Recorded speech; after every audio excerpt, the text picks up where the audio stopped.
Ladies and gentlemen, what's going on? This is Priest Jacobs with another episode of the Worthy Cause podcast on the Arena Network. The Arena, your place for people that are involved in music, arts, culture, politics, everything that is dope and fly to make South Carolina, South Carolina. The Arena, go to thearenasc.com for more information, for more articles, pods, and all the great stuff that you're looking for. My guest today, Taylor Culliver, is running for the South Carolina Senate seat for District 8 in Greenville County. We're going to talk a little bit more about his origins and things that he's doing. And also, he's a Steelers fan. As you can see, wearing this Eagles hat. My heart is a little bit broken. But I'm excited to have you here, man. What's going on? Not so much, man. How you doing? I'm good. Thank you for speaking with me. There's a thesis question that I always ask that I think is really, really interesting when I talk to people that are in South Carolina. And I always say, I come from a creative background. And so growing up, people are always saying, hey, if you want to do anything career-wise, you need to get out of South Carolina. You need to leave South Carolina, go to Atlanta, go to New York, whatever. And I come to the conclusion that if you make a decision to stay in South Carolina, that is a revolutionary act. So my question for you is, because you're not from here, why South Carolina? And give us kind of like your origin story and what makes South Carolina special to you. Yeah, thanks for the question. I grew up in South Alabama, so I'm no stranger to what it's like to be in the South. And I would say sticking around in the South, as you named, is a revolutionary act, particularly in spaces where it feels like we're surrounded by lots of red, right? It doesn't feel incredibly progressive.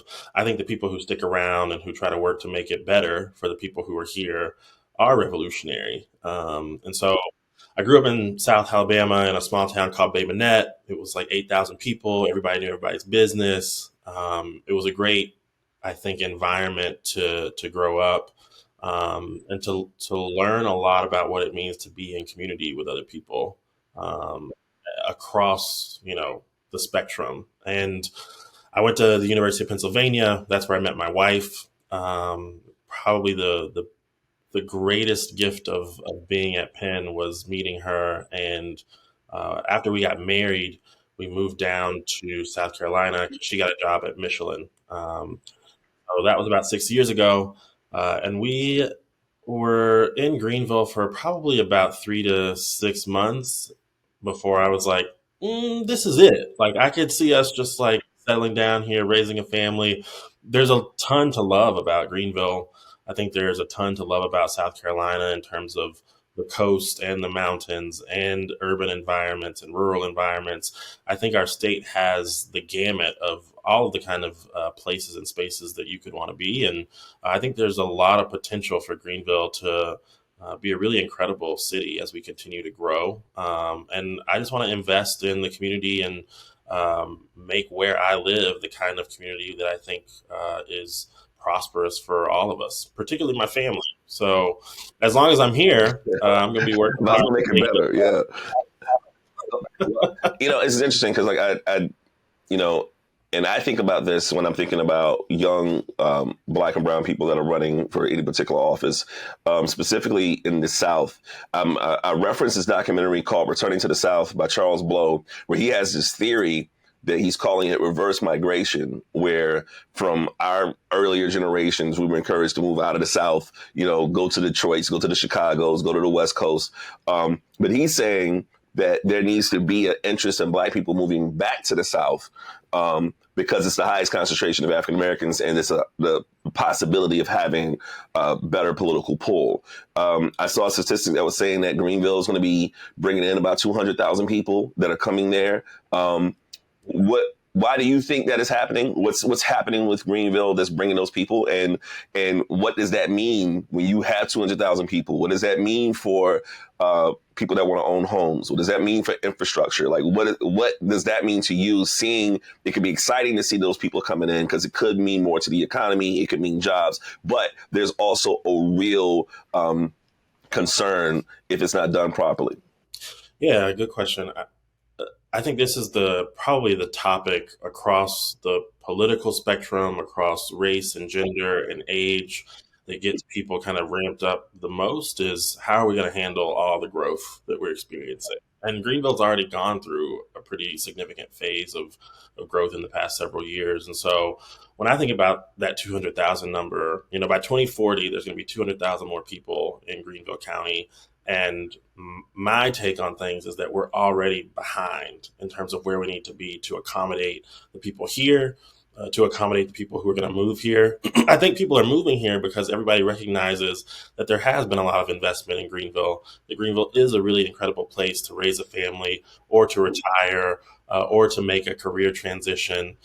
There are, incredible jobs here, and there's incredible potential for people to build a really good life. But we're not going to be able to do that on a communal and collective stance if we don't start making investments in things like infrastructure and fixing our roads and making sure that public transportation is accessible to as many people as possible so that people can get to and from their jobs or to and from other communities in our area.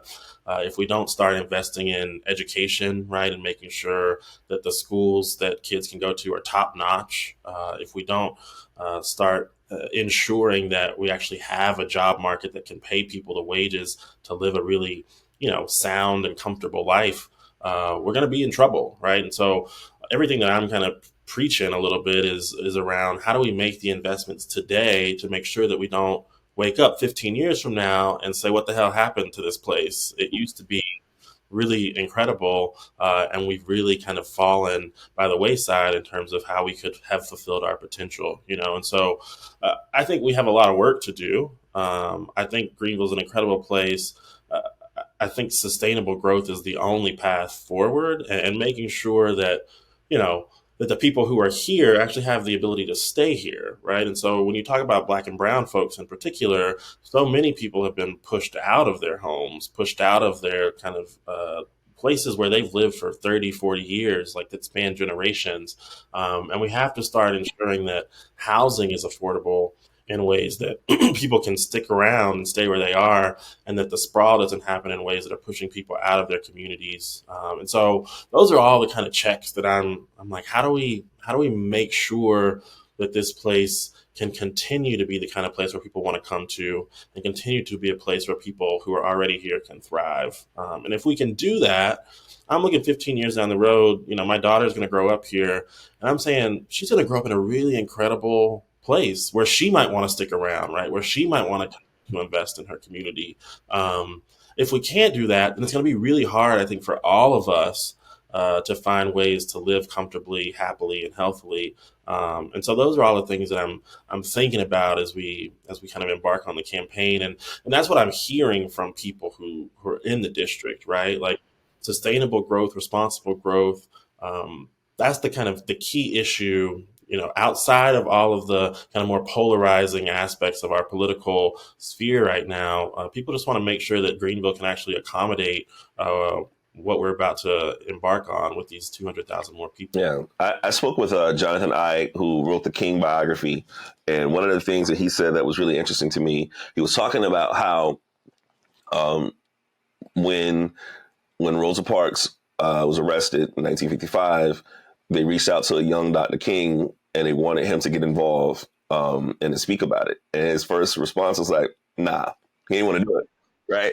And he was kind of explaining to me that the figure that we see as this person who wasn't just a preacher, but someone that was just kind of galvanized the civil rights movement, that was up front. He showed like this is a young man that to a point he was kind of hesitant to get involved. You know what I mean? Like he was like, look, I'm young. I just got married. I want to focus on being a preacher. I want to focus on, my education. And he kind of felt overall that there was a responsibility that ended up happening. I always wonder that when I see young people getting involved in politics, was this something that you just always knew you wanted to do, or was this something that helped you galvanize? Like, you know what? My best way of helping the community is putting my hat in the ring. Yeah. It's funny. My wife knew that this was coming. But she said, I thought we were like 20 years out from you running for office.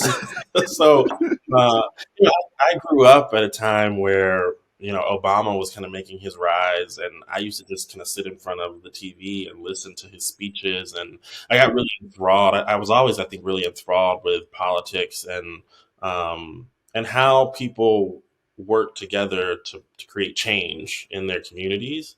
Uh, from there, I think it really was all about this question of, if not me, who? If not now, when? We're in a really urgent and critical time right now, as you know, and not only on a national level, but on the state and local level.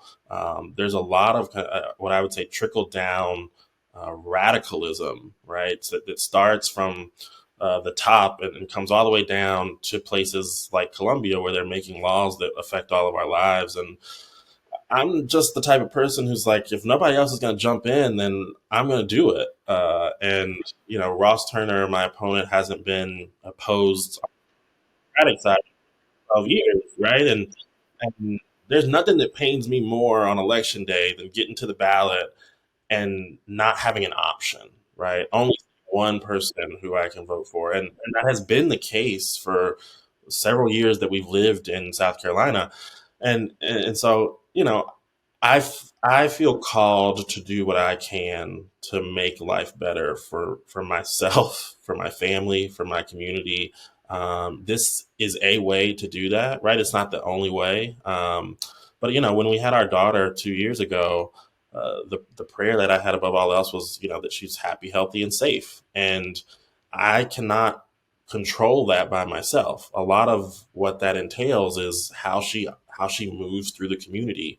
And one of the key ways that we can make our communities happier, healthier, and safer is by electing people who go down to Columbia and pass laws that actually do that, right? That actually, create safer environments, that actually, ensure that we're educating our kids, that actually ensure that we all have the freedom and the resources to build the lives that we want.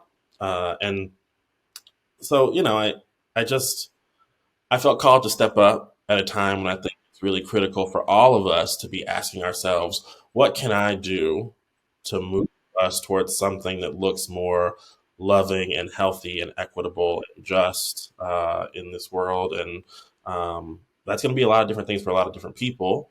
And this is one way that I'm doing it. I run a nonprofit called Brother Box that creates these care packages and programs for Black boys so that they can see themselves as worthy, right? In a world that tells them all the time that you're not as worthy as other folks, or you don't deserve to be as seen and as recognized. And so, everything about who I'm trying to be, the ways that I'm trying to show up in the world, are about making people feel like they can make a difference and that they have the power to kind of chart their own course. And if we can do that, if we can sow that into our kids, if we can instill that into the citizenry, we have a really incredible, groundbreaking opportunity, not only like in this election, but beyond, to make some really impactful changes in ways that will benefit all of our lives moving forward. And I just don't know why you wouldn't want to do that. So that's why. Oh my God! Listen, I remember. I remember when Jamie was going after the Lindsey Graham seat. Jamie Harris was going for the Lindsey Graham seat, and I was really disappointed because I made the mistake of assuming the national desire matched South Carolina's desire. Right? I was so excited to see Jamie make those moves, and I was really, really hopeful. It felt. I mean, shit, it felt Obama-ish to me. Like, it felt like that excitement that I got for local politics. I've never seen that before. But I remember when he didn't win, I wrote an op-ed, and one of the things that I said was, Lindsey can just run for a seat. Jamie is running against history, where, Hmm. Lindsay at the time had that seat for 20 years. And prior to that was Strom Thurmond, who had it for 50 years. And Strom Thurmond ran as a Dixiecrat that pushed for segregation and all that type of stuff. And when I think about Black people getting involved in politics, there always feels like there's these extra hurdles you got to go through, and you can't just run as a politician. Or maybe I'm speaking this on you, but like, do you feel this extra responsibility? Because when you're looking at stuff like Roe v. Wade getting reversed, and you're seeing how the country is saying, oh, the states are making decisions with abortion rights, or we're seeing what's happening with gun control or zero gun control at all in South Carolina. I often look at those things as attacks on civil rights. And when you talk about attacks on civil rights, I immediately think about Black and brown people. Do you feel that it's an extra component of stress you got to deal with running? And it's not just, hey, I'm just a young person that just wants to make my city better and make my state better, that you feel like that this is an extra pressure that's on you? Yeah. I think campaigns in general are already kind of can put you in a narrow kind of box, right? Because you're always thinking about like, how do I show up in this space? How do I ensure that I'm speaking the language that these people are going to gravitate towards? So you're always kind of doing that navigation. I try to stay really true to who I am, right? And that's the only way that I can do this, is being authentic to who I am, having integrity, regardless of what space I'm in and who I'm chatting with. I do think there's in our district, it's about 70% white, right? And I do think there is some translating that has to be done around particular policies a lot of times, and the ways that they don't necessarily affect you personally necessarily, right? But they do affect people in our community. When we talk about the open carry gun law, right? Like, I know that that's going to affect Black and brown communities in Greenville County way more than it'll affect white communities, but when I go into a Moms Demand Action meeting, sometimes that conversation is not being had, right? And so I think there's always this balance of like, do I bring that into the space? Do I talk about that openly and say, I love the activism that's happening. I love the kind of galvanizing that's happening in our communities around this issue, and we have to openly recognize the communities in our area that this is going to affect the most, right? So when law enforcement officers are going to Columbia and telling our legislators that this law is dangerous and it's going to make it harder for us to do our jobs, the first place my head goes is cops are already shooting Black folks, right?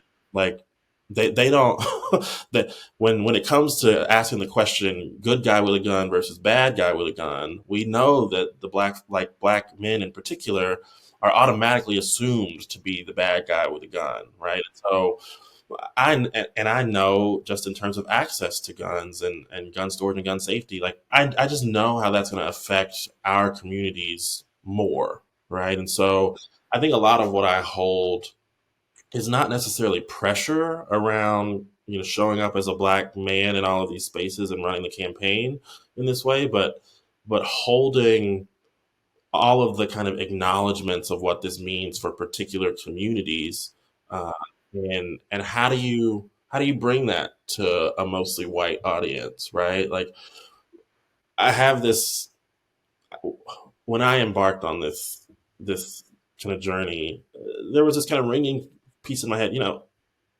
I don't know that we can change people's hearts a whole lot, right? And I don't know that we can necessarily tap into something with people that really gets them to see and care about people who their experience is nothing like, right? And so what we have to do is focus on policy.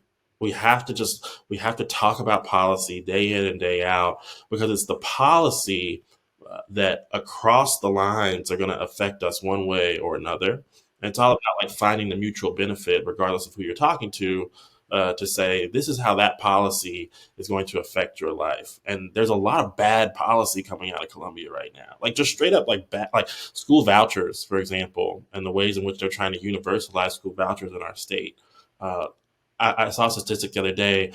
I think only 45 to 50% of people have actually been able to claim the first pot of school vouchers that they allocated in the budget, which means, if they allocated $30 million, that's the number I think it was, half of that money is just sitting in a pot that can't be touched, right?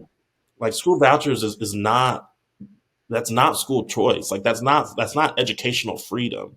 Educational freedom would be me being able to walk down the street to my local public school, knowing that I'm going to get, an equitable and sound and really incredible education. And we should want that for all of our kids, right? And so what I try to do is shed all of the, I think, pressures around who I am, and then I'm a black man running in a district that's 70% white, and just talk to people about the policies, because I can get on people's level on that, and find little ways of connecting with people that I think, they start to perk up and ask themselves the questions of, how does this benefit us? What does this mean for me? And what does this mean for our communities moving forward? Is this your first campaign of anything? Yeah. you picked a big seat to run for. Yeah. The funny thing is, I talked to Bree Spalding, who's incredible. She's my campaign manager. She does incredible work across the state. Shout out to Bree. Shout out to Bree. I always tell her, I don't know what I don't know, right? And in some ways, I think that's a gift. I was going to say, sometimes in politics, you don't have that. Sometimes like that inside baseball, when you know a little too much, you can walk in overthinking certain things. So I think that there's times where that is an advantage. Yeah, and I think particularly contrasting me in a first time run to Ross Turner, who has been there for 12 years, who has never had an opponent on the other side in a general election. Like there's just a lot, I think, that I can bring to the table in terms of new perspective, new energy, and a revitalization of ideas, and courage, right? Like, I don't know if you saw the Nikki Haley news yesterday. Okay. I'm writing about that soon. Yes. But, we are dealing in a time in which so many of our leaders, regardless of which side they're on, have so little conviction, right? And so little courage and so little ability to kind of like stand in whatever their truth is and just own it, and so I feel like I'm bringing something new and different and fresh to the table, and I think it's an advantage in ways that if I was some seasoned politician or really entrenched in the system, I don't think that's what people are actually looking for anymore, to be honest with you. Like, I think people are looking for someone who can show up and listen to their concerns and actually go down to Columbia and act on them, right? The biggest problem that we have across the board is just that our representatives don't listen. They don't they literally don't care about what their constituents are asking for. I've talked to so many people who have tried to contact Ross on several different issues who can't seem to get a single response. These are people who know him personally, or who have reached out to him, time and time again on these issues that are really important to them, and can't seem to hear back at all about his views, his takes, can't engage in a dialogue. And that's where I think we really lost the plot of what we're doing here, right? Like, my job as a representative is to take the kind of collective ethos of what people are saying they want and need to live, more comfortable and healthy lives, and go down to Columbia and represent their interests. And I think a lot of people in our district and across the state are asking big questions about, are my interests actually being represented? Are my representatives actually listening to the concerns that I have? Or are they just going down to Columbia and riding the party line and siding with the most radical kind of aspects of their party, and just kind of checking the box, right? Like, we don't need people like sitting in seats just to keep them warm down in Columbia. And I think we have a lot of that happening, perhaps on both sides, right?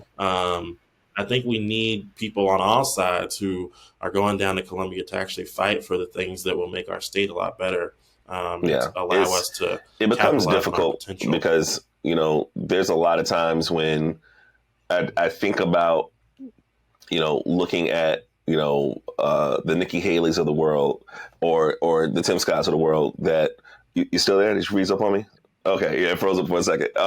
It's when you was asking about that, the frustrating thing about it was it feels like the Republican Party at times, and more specifically in South Carolina. Like, I remember when Donald Trump first started coming to South Carolina, before he was even the presidential candidate, and there was a photographer friend of mine that used to go out to these things. He had to take pictures for him. He was like, people weren't there. No one showed up to these rallies. There were these empty rooms, and I personally believe that Trump believed that I'm not going to win this anyway. This is going to increase my profile. I can renegotiate with NBC and go back to my TV show for more money. And so that's why he would just say the most outrageous stuff, right? And he would say outrageous things about South Carolina politicians. And these people publicly, the Republicans, were just like, he's an idiot. He's not good for us. We don't like him, yada, yada, yada, which I believe was their true opinions, right? Like Trump was openly mocking Lindsey Graham and the Tim Scotts of the world, and Nikki Haley was verbal sparring with him, saying like, "Yo, and that was one of those weird things where it's like, all right, well, me and Nikki agree on Donald Trump is not the guy, right?" So it was this weird thing. So when he gets the nomination, and you start to see those people just start falling in line, it becomes frustrating, because I'm like, I know you don't believe this, right? I know you don't think this man is the right person. But at some point in time, they're like, look, party over people, right? Like, if this is who our party chose, I'm going to go after this. And I think that when they start to agree that, hey man, no matter what, we're gonna ride or die for our gang. I mean, it sounds like some gang stuff. You know what I mean? Like, right? And maybe it's one of those things where when people feel like, if you're running unopposed for a long time, you don't need to answer no phone calls, because it gets to the point where it's just like, who's going to run against me? I'm interested in wondering,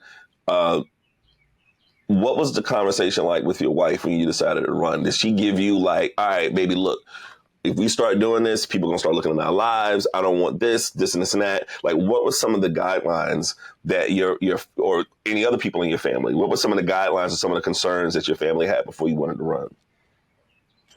Yeah, it was mostly just me and my wife kind of making the decision together. The rest of my family is kind of on board with the things that I want to do, and my wife is incredibly supportive and always has been. And like I said, she knew that somewhere along the line I was going to jump in.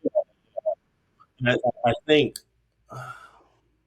again, not knowing what we didn't know, I think a lot of our concerns were just like, what kind of public eyes is going to put you in, right? Like, what does this mean for our safety, particularly as it concerns my daughter? And how do we ensure that we hold on like really tight to our family unit and don't let anything kind of come in between what's happening here at home? And how do we ensure that each of us is safe as we walk through this? And my wife is like, she's no Michelle Obama, just in terms of she doesn't want to be kind of in the spotlight. She doesn't necessarily want to be giving speeches or anything like that. She wants to play a really incredibly like supportive role for the things that I need, kind of in the background. And I think early on, as we were having conversations with Breathe, there was conversations about, what do you feel comfortable doing?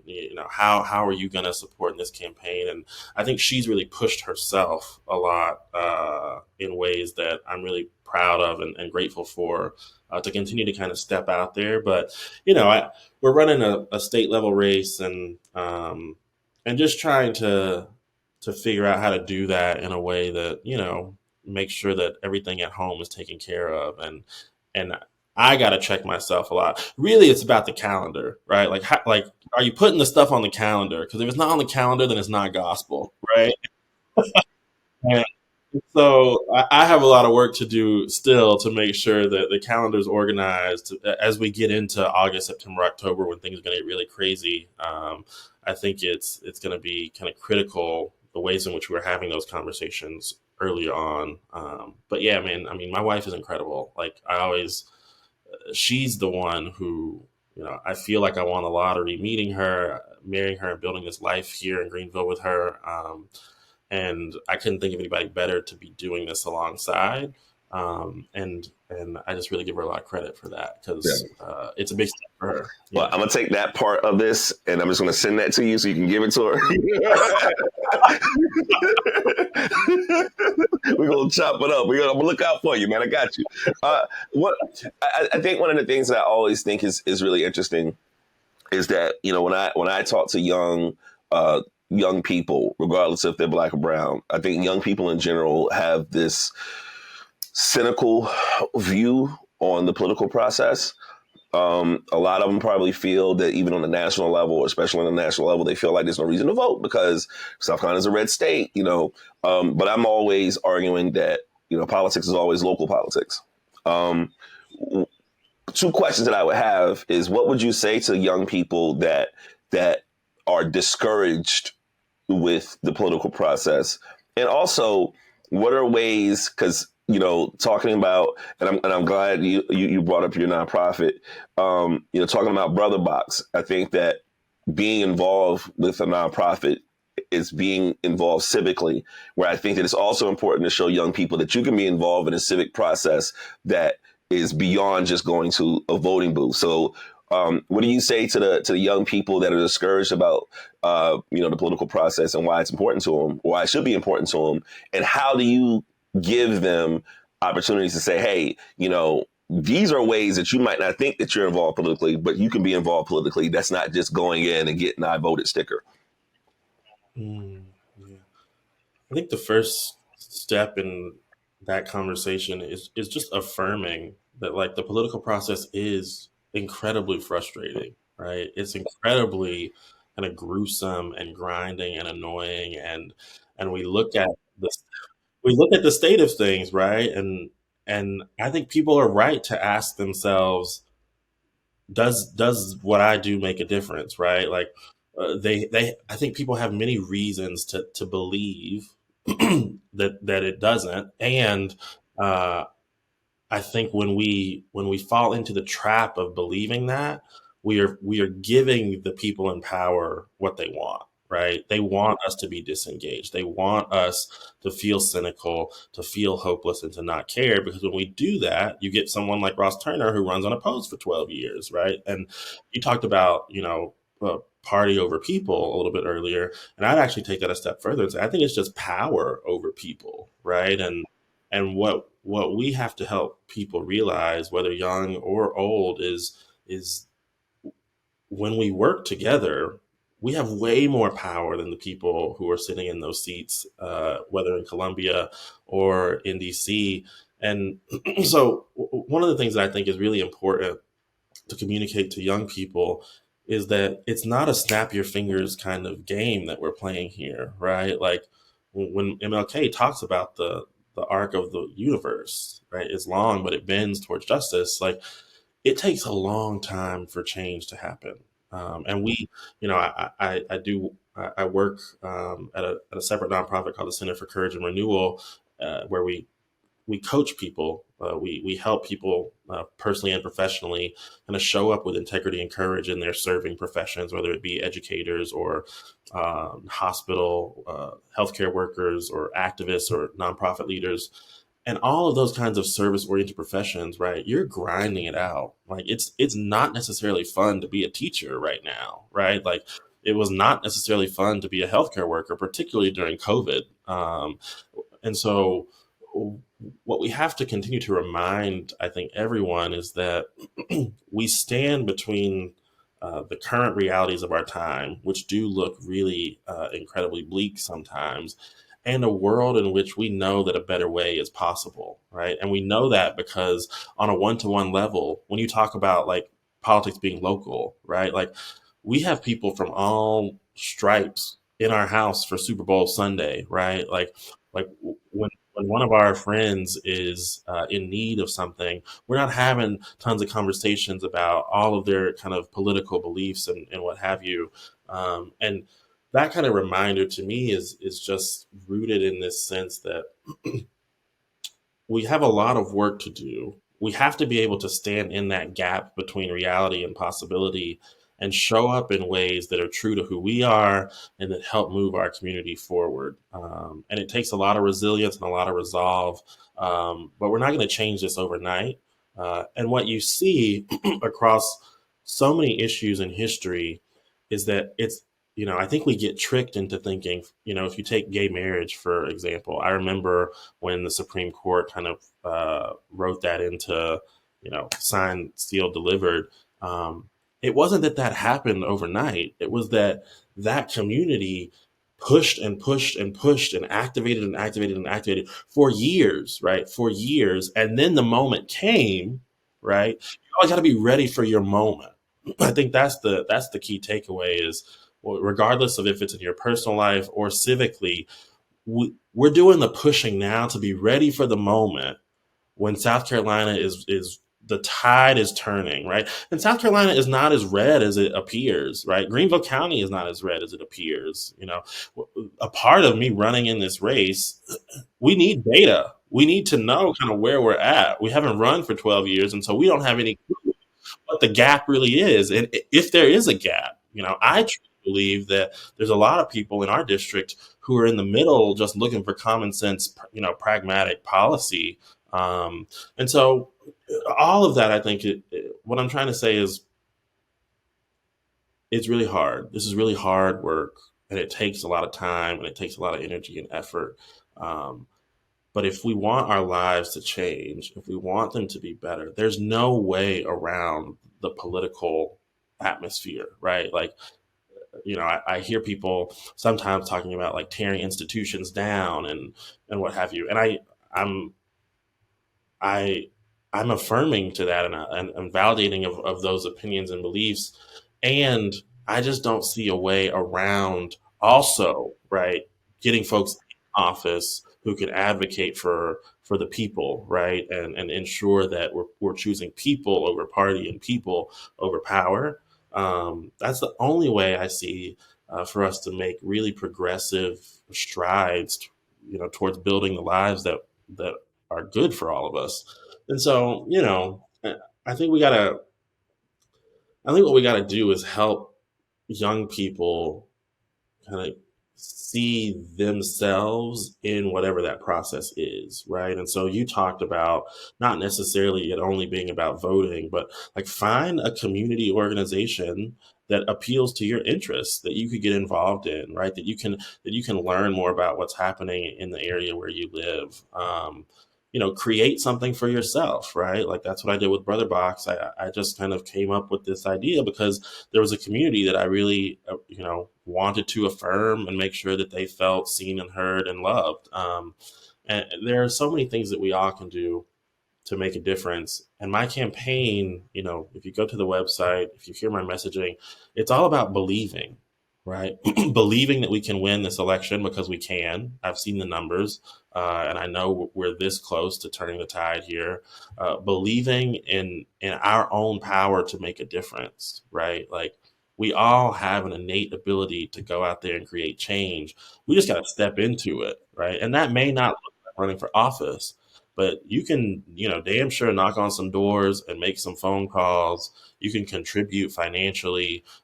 You can host me at a party, right? Like there's so many different ways to be involved in this process. You can, take people to the polls on election day. You can be an election worker. And so I think we got to expand the options, right, for people to make sure that they know how they can get engaged. And if we can do all of that, I'm really hopeful.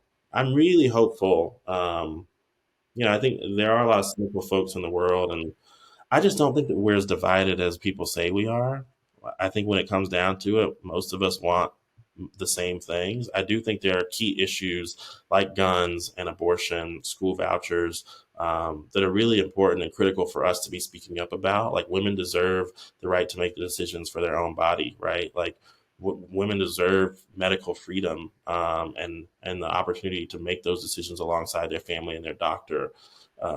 I think it's really irresponsible to kind of tear back gun laws that we know help keep us safe. I think it's really irresponsible to write blank checks for private and religious institutions that leave our public schools underfunded, right? Like those are things that we have to speak up about. And I do think some of those issues are a little bit more polarizing. But for the most part, we all just want to live really comfortable lives. We all want a roof over our head and food on the table.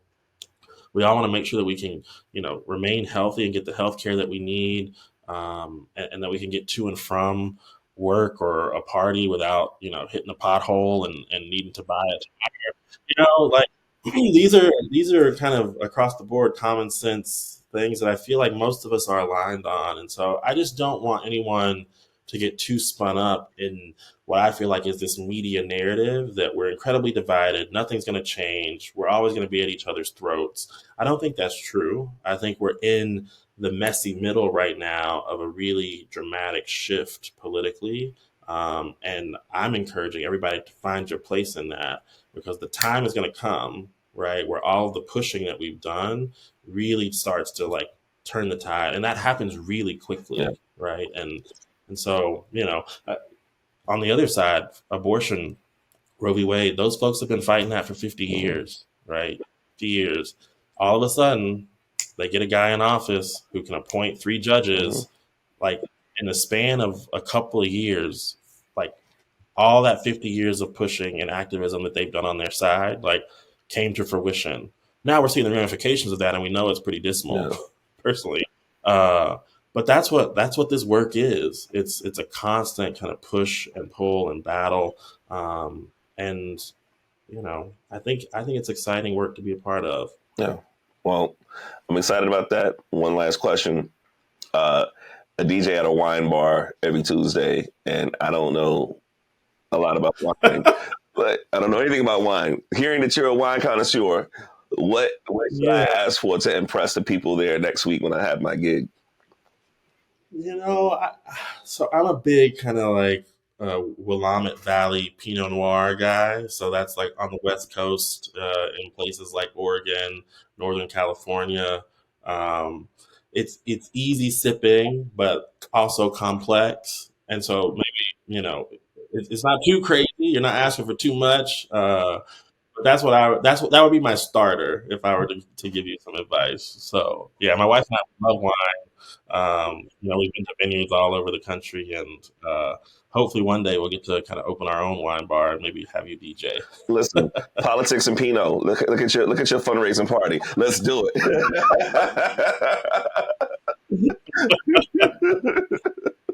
Oh my God. All right. Well, cool. I really appreciate it. If you're ever in Columbia, let me know. I'd love to catch up.